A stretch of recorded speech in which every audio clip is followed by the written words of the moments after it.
The twin suns were dipping low across the crimson sky, casting golden streaks over the endless fields of bright yellow flora. The air shimmered with heat, cicada-like creatures buzzing in rhythm with the wind that rolled off the distant rock-spined ridges. Everything on this remote planet of Charnel 7 looked calm. Almost too calm. Tom adjusted the straps of his overalls and gave the wrench in his hand a final twist. The hydro-recycler groaned, hissed, and then spun to life with a healthy whir. He wiped the sweat from his brow with a grease-streaked hand and nodded to himself. Another day, another fix. Just a farmer trying to make it through the season. Then, the hum in the air changed. Lower. Heavier. He looked up. Something cut through the horizon like a hawk diving for prey. A sharp, arrowhead-shaped vessel descended silently, no flare, no smoke, just cold intention. It slowed to a stop, hovering just meters above the earth, before planting itself firmly in the soil with mechanical grace.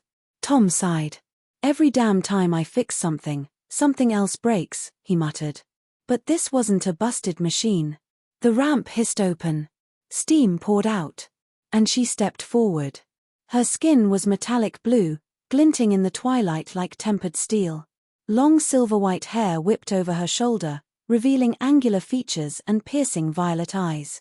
She wore a sleek, armored bodysuit that wrapped around her like liquid tech. In one hand, she held a glowing energy blade. Her gaze fixed on Tom with unsettling intensity.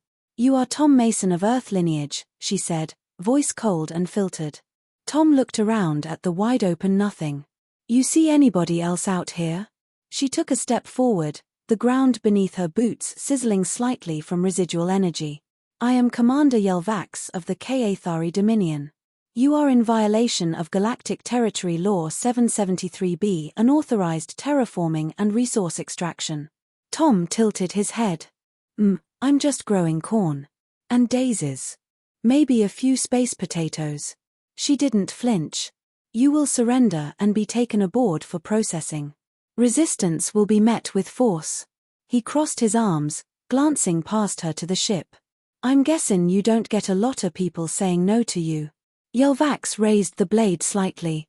Its tip buzzed with plasma. "Not more than once." Tom rubbed his chin. Something about her stance didn't sit right. Too rigid. Too confident. Like she thought this was going to be quick. And he hated being underestimated. He set the wrench down gently. "Well, I ain't going with you." Yelvax lunged. She moved like lightning, blade cutting a streak of blue in the air. But Tom ducked, pivoted on one boot heel, and stepped to the side with fluid ease. Her blade struck the ground, hissing against the dirt. She turned, surprised, and swung again. Tom caught her arm mid-swing, twisting it until her shoulder popped. She hissed in pain. "You're fast," he muttered. "But you're telegraphing too much." She kicked, catching him in the ribs. He stumbled back, wind knocked out, but he grinned. "All right then." They circled each other. The suns dipped lower. Yelvax reset her shoulder with a brutal snap and came at him again, spinning, slashing, using speed and acrobatics that would have dropped a lesser fighter. But Tom wasn't just any farmer. He dodged, countered, struck. She landed hard in the dirt, breathless. Her blade spun out of reach. Tom didn't gloat. He just waited. She stood, slower now. "Who trained you?" she demanded. "Life," he answered. "You ever had to fight off 12 rattlers in a hydro tunnel with a busted crowbar?" She blinked, confused. He grinned. "Didn't think so." Then, just when she started to stand straighter, when the arrogance began to fade from her eyes, another ship's shadow rolled across the field. Massive. Silent. Unlike hers, this one didn't have the elegance of Kaathari design. It was brutish. Blocky. And it hovered like a predator waiting for the signal to strike. Tom's smile vanished. "Friends of yours?" Yelvax didn't answer. Her gaze locked on the craft, and for the first time since landing, her composure cracked. Tom picked up the blade she'd dropped. It buzzed to life in his hands. "You're gonna want to explain. Quick." She looked at him, uncertain. And that was when the first blast hit the field. A dome exploded in the distance, sending dirt and flowers flying like shrapnel. Tom grabbed her wrist. This isn't just a territory dispute, is it? Yelvax's voice was low, bitter. They followed me. I was trying to stop them. But I needed help. Another blast. Closer this time. Well, Tom muttered, pulling her behind a transport module as plasma rounds hit nearby. You got it. But you better start telling me everything you know. The suns dipped below the mountains. The field burned. And whatever was coming had only just begun.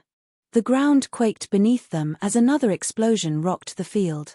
Yellow blossoms turned to ash mid-air. Tom's transport module shuddered, shielding them just enough to avoid the brunt of the blast. Sparks rained from an overhead power line, fizzing in the dust. Tom's grip on Yelvax's wrist tightened. We don't have time for you to keep secrets. Who are they? She pulled free, her jaw clenched. Slavers. From the outer divide. They tracked my ship across 3 systems. I stole something they want. Tom's eyes narrowed. What kind of something? Yelvax hesitated. The thrum of the enemy vessel above grew louder, and small drones began to fan out from its belly like angry hornets. A key, she said at last. To a weapon buried beneath this field. Ancient. Dangerous. I was sent to destroy it. They want to control it. Tom exhaled slowly. And you brought it here. To my damn field. I didn't know it was inhabited, she snapped. This planet was supposed to be abandoned.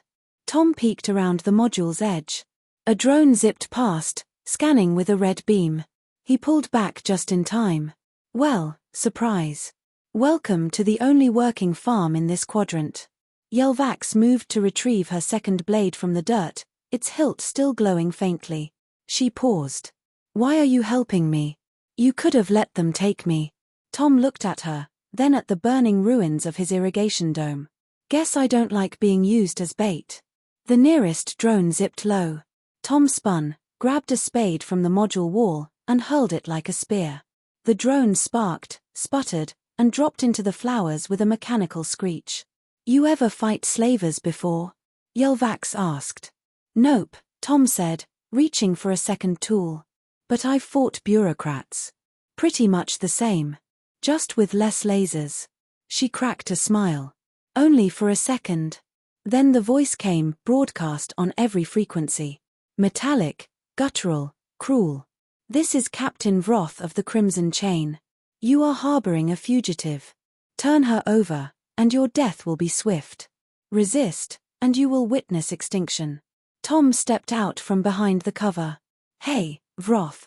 How about you come down here and try it yourself? Yelvax hissed. What are you doing? Buying time, he muttered. Another drone surged toward him. He sidestepped, smacked it with a wrench, and flung it into a flowering bush. Sparks flew again. They ducked into the barn.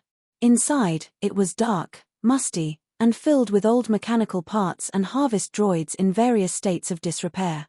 Tom moved fast, pulling down crates, flipping switches, rummaging through dusty cabinets. Yelvax watched him, confused. You have weapons? He shook his head. Better. I got junk. She frowned. What good is? Then she saw it. A whole wall of patched-together drones, automated tillers, reinforced plow frames, and old mining bots, all wired into a single, blinking command console. You built an army, she said. Tom grinned. I built an overachieving scarecrow system. But yeah, pretty much. She stepped up beside him. Can you hack their command signal? Jam their frequencies? He tilted his head. Maybe. If you give me about 6 minutes and a miracle. Yelvax placed her hand on the console, the circuits beneath her armor lighting up. A strange humming resonance synced with the machine. Tom stepped back. Okay, that works too. Outside, the enemy ship lowered closer, thrusters roaring. Several large forms began dropping from the cargo bay, armed slaver units, half organic, half machine, stomping into the field like metal giants. Tom handed her the energy blade he'd picked up earlier. You remember how to use this, or was I better with it? Yelvax took it with a smirk. You got lucky. Tom opened the barn doors. Let's get lucky again. The field turned into chaos. Tom's automated farm bots surged to life, welding arms, rotating tillers, crop harvesters rolling like tanks. They slammed into the slaver units with furious precision, metal on metal. Sparks flew, plasma burned. Yelvax moved like a ghost among them, slicing and dodging, her blades a blur. Tom ducked behind a loader, redirecting fuel lines to spray into the air. One of the drones flew through it, igniting into a fireball that took out 3 others. This was supposed to be a quiet retirement, he muttered. A slaver turned toward him, 4 red eyes glowing, and charged. Tom didn't run. He waited. When it got close, he swung a reinforced pipe directly into its knee joint. The slaver stumbled, and Tom followed up with a kick that sent it crashing into a plow. The machine activated, blades spinning. "That'll fertilize the soil," Tom muttered. More units dropped from the sky. Dozens. Too many. Yelvax was getting overwhelmed, her movements slower now. One of the enemy leaders, a hulking brute with a shock staff, caught her across the back. She fell. Tom saw red. He sprinted, dodging laser fire, and tackled the brute with a roar. They rolled through the dirt, fists and metal limbs thrashing. The brute slammed him down, trying to pin him, but Tom jammed a small arc welder into the thing's throat and cranked it. The brute screeched and spasmed, then dropped limp. Tom pulled Yelvax up. "You okay?" She nodded, barely. Her armor was cracked, eyes wild. "They'll keep coming," she gasped. "Until they get the key."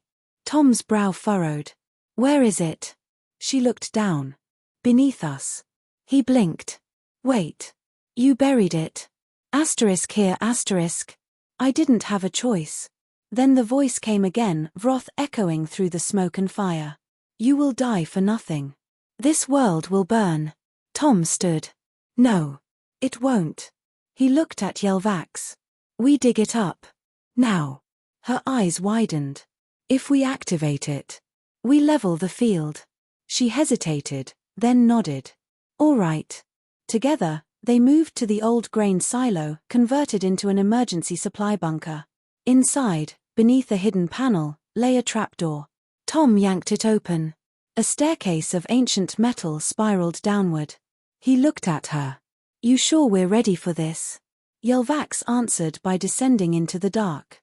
Tom followed, his fingers tight around the blade. Above them, the battlefield roared. Below them, something began to hum. The weapon was waking up. The stairwell groaned as they descended, each step echoing into the abyss like a slow drumbeat. Cold air coiled up from the darkness below, thick with the scent of metal, age, and something else, something that buzzed faintly in the corners of their minds. It felt ancient. Watching. Tom gripped the blade tighter, the weapon humming in sync with the strange frequency that now permeated the stairwell. "How far down is this thing?" Yelvax's voice was tight. Deep. It was designed to stay hidden, buried under layers of misdirection and shielding. Not even orbital scans can detect it. Only the key can guide us. "You mean the key you swiped?" She nodded, not looking at him. Her other hand clutched a small crystalline shard now glowing brightly through the gaps in her armor. It pulsed like a heartbeat. They reached the bottom. The stairwell opened into a colossal chamber, circular, lined with alien glyphs carved into obsidian-like walls that drank the light. At the center was a pedestal, and on it, something massive and curled lay dormant. Tom stepped forward. "That it?" Yelvax approached slowly. "That's the weapon." It wasn't what he expected. It looked more like a coiled creature than a machine, metal plates layered like armor over muscle, dozens of cables weaving in and out of its spine like veins. Its face, if you could call it that, was buried in its chest, a single slit in the forehead pulsing with dim red light. Tom circled it. "How does it work?" Yelvax slid the crystal into the pedestal. A low tone filled the chamber. Lights in the glyphs flickered on, casting shimmering patterns across the weapon's body. It shifted slightly. She didn't answer right away. "It chooses." Tom's brows furrowed. "Chooses what? Who gets to control it? And what if it says no?" She looked at him. "Then it wakes up angry." Before he could respond, the chamber shook violently. Dust fell from above. Then came the rumble, closer this time. Vrotha's slavers had found the entrance. They were coming down. Yelvax pulled the blade off her back, igniting both ends. Tom moved to the base of the stairwell, peering up into the dark. "How many you think they're sending?" "All of them." He nodded. "All right. Then we hold 'em off." She stared at him. "You can't fight them all. We ain't gotta win. Just stall it till that thing makes its pick." The first slaver dropped into view, a scout drone with a spinning saw arm and a laser eye. Tom threw a rock at it. The drone turned just in time to catch a pipe across the face. "That's one." Then they came faster, 3, then 5, then 10. Tom and Yelvax fought side by side. Her blades flashed through the air like streaks of lightning. He smashed, shoved, and slammed with improvised weapons, using the environment to outthink machines. But it was too many. Yelvax took a hit to the shoulder, armor cracking. Tom was bleeding from his temple, breathing hard. A Slava brute grabbed him, lifting him into the air. He shouted in pain. Yelvax turned to help but froze. The weapon was moving. It uncurled like a waking beast, plates shifting, limbs unlocking. That slit of light on its head flared bright red. Tom yelled again. The brute's grip tightened. Then the weapon roared. A shockwave burst from its core, knocking every slaver off their feet. Tom dropped to the ground hard but rolled and stumbled back upright. The weapon's face turned toward them. It stepped down from the pedestal. Yelvax stood still, blade lowered. "It's awake." Tom wiped the blood from his eyes. "Who's it looking at?" The weapon paused. Then its red light dimmed to a soft orange. A voice boomed, not in sound, but in their minds. Asterisk asterisk, one heart. One hand. One will. Choose. Asterisk asterisk. Yelvax stepped forward. The light flared red again. Asterisk asterisk, unworthy.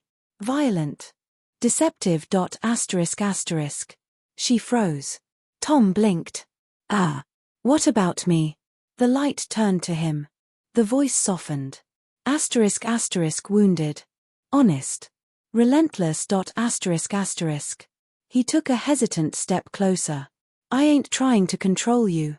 Just stop what's coming. Asterisk asterisk, then we are agreed. Asterisk asterisk." The weapon knelt. A piece of its chest opened, revealing a handle embedded deep in its core. Asterisk asterisk, take it. Asterisk asterisk. Tom stepped forward, unsure, and gripped the handle. The moment he touched it, a surge of memory, pain, and knowledge shot through him. He saw flashes of wars, empires rising and falling, the devastation this machine had once wrought. And the promise to never be used that way again. But he wasn't like the others. He didn't want power. He wanted peace. When his eyes opened again, the weapon stood beside him. The remaining slavers were backing away. Vrotha's voice screamed over the comms. "Destroy them." The weapon raised its arms. Twin beams of golden light surged from its palms, sweeping across the stairwell, erasing the invaders like dust in a storm. Silence followed. Smoke lingered. Tom let go of the handle. The weapon folded back into its dormant position, but this time, it left the connection open. Yelvax approached slowly, eyes wide. "You controlled it." "No," Tom said. "We agreed." She stared at him. Then she bowed slightly. "You're not just a farmer." He winced, pressing a hand to his side. "I was trying to be." The chamber lights dimmed, and the stairwell began to collapse behind them. Tom looked up. "We better get out before this whole place caves in." They sprinted up the side corridors, following an emergency tunnel Yelvax located with a quick scan. The passage led them out behind the burning remains of the barn. Night had fallen. The stars blinked above. The field was silent now. Yelvax turned to him. "They'll come again. Others. Maybe worse." Tom looked at the stars. "Then we get ready." She raised a brow. "We?" He smiled tiredly. "Well, I figure you owe me a few favors. And I could use a hand rebuilding." She gave a rare laugh. "You're insane." "Probably." In the distance, a single dome still stood, flickering faintly with power. The weapon below waited. And Tom Mason, farmer of Channel 7, was no longer just a farmer. Weeks passed. The skies above Channel 7 returned to their usual dusty hue, twin suns casting wide golden arcs across the newly healed fields. The worst of the damage had been cleared, domes rebuilt, irrigation restored, and the wildflowers were blooming again like they hadn't seen fire just days ago. Tom Mason stood at the edge of the main ridge, a mug of something steaming in his hand, looking out over the land he had nearly died to protect. He took a slow sip, the heat from the cup a small comfort. Behind him, the unmistakable sound of Yelvax's boots crunching dirt signaled her approach. "You're up early," she said, stopping beside him. "Didn't sleep much," he replied. "Too quiet." She nodded. "You're expecting another attack?" Tom shook his head. "Not expecting. Just, remembering. She followed his gaze out toward the field where the first slaver had landed. The grass there hadn't grown back yet. A single black scar still split the terrain. "It won't be long before word spreads," she said. "They'll know what happened here." "What you did?" Tom scoffed lightly. "I didn't do it alone. And I didn't win anything. I just stopped something worse. For now. That's enough. For most." He looked at her, then down at his mug. "So what now? You head back to the Kaathari? Tell them you failed your mission, but made a new friend?" Yelvax didn't answer right away. "I resigned." Tom blinked. "You what?" "I was sent to destroy a weapon. Instead, I gave it a new master. That's not something the Dominion overlooks. You could have left. You didn't have to stay." "I know." They stood in silence. A few droids rolled past in the distance, tending to the fields. "So what are you gonna do now?" he asked finally. She glanced at him sideways. "Thought I might try farming." Tom chuckled. "You know anything about irrigation sequencing or how to keep a field bot from chasing birds into a ravine?" "No. But I've got time to learn." Another silence passed, this one comfortable. Later that day, Tom led her to the access tunnel once hidden beneath the grain silo. It had been sealed with a reinforced hatch keyed only to his biometric ID. Not even Yelvax could open it now. The weapon below remained dormant. They stood there a moment. "You trust it?" she asked. Tom knelt, placing a hand on the hatch. "It ain't about trust. It's about choice. That thing chose me because I didn't want it. Because I didn't ask for power. Just peace. As long as I keep remembering that, I think we'll be okay." Yelvax crouched beside him. "It's dangerous. So's a broken fence around a rattler nest. But we don't tear down the whole field. We fix the fence. We stay alert. We do better." He stood. She stood with him. They walked back toward the house together. That night, Tom sat on the porch as the suns dipped low. Stars blinked into view. He could see the constellations again, clearer than ever now that the smoke had cleared. Max, the old herding bot with more quirks than function, buzzed at his feet, nuzzling his boot like a loyal dog. Yelvax emerged from the barn, grease on her cheek. "Your repair instructions make no sense." "That's 'cause you're still trying to read 'em like military code," Tom said. "You gotta feel it. Let the machine talk to you." She rolled her eyes and sat down beside him. They didn't need words anymore. Above them, the stars shimmered. The weapon slept. And Channel 7, once just another speck on the edge of known space, became something else entirely, a quiet reminder that the greatest strength wasn't found in weapons or warriors, but in the will to protect what matters without needing to own it. Tom raised his mug one last time to the sky. To peace. The moral lived quietly in the soil of that strange little world. True strength is in restraint, in kindness, in the courage to fight only when it's worth it, and the wisdom to know when not to.